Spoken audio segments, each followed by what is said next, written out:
Hi friends, welcome to my channel.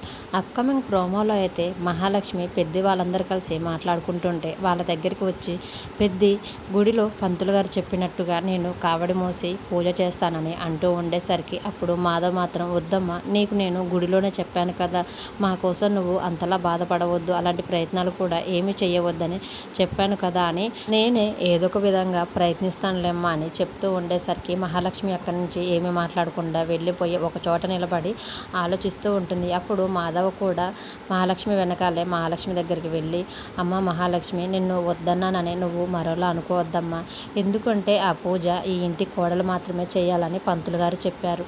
నువ్వు ఇంకా మనస్ఫూర్తిగా చక్రిని నీ భర్తగా అంగీకరించలేదు, ఏదో తలదాచుకోవటానికి మా ఇంట్లో నువ్వు ఉంటున్నావు తప్ప నీ మనస్సాక్షికి ఇష్టమే అయితే కాదు కదమ్మా.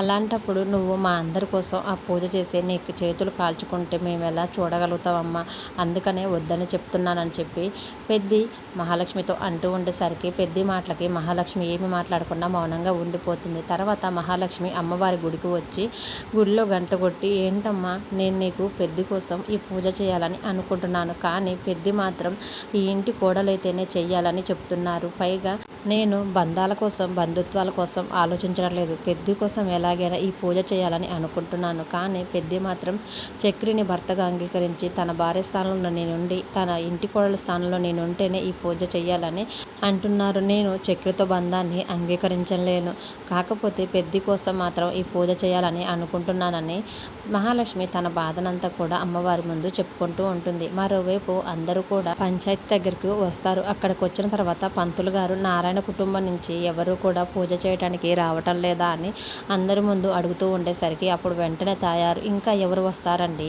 అసలు ఆ ఇంట్లో ఆడదిక్కని ఉంటేనే కదా పూజ చేయడానికి రావటానికి, ఎవరు లేరు కాబట్టే అలా మౌనంగా ఉండిపోయారని అంటూ ఉంటుంది. తాయారు మాటలకి నారాయణ, పెద్ది, చక్రి, కేశవ, కన్న అందరూ కూడా తలదించుకొని పంచాయతీలో నిలబడి ఉంటారు. మరి నారాయణ కుటుంబం పరువు నిలబెట్టడానికి మహాలక్ష్మి ఎలాంటి నిర్ణయం తీసుకొని ఉంటుంది? చక్రిని భర్తగా అంగీకరించి ఇంటి కోడల స్థానంలో అమ్మవారి పూజ చేయడానికి వస్తుందా రాదా అనేది అప్కమింగ్ ప్రోమోలో చూద్దాం.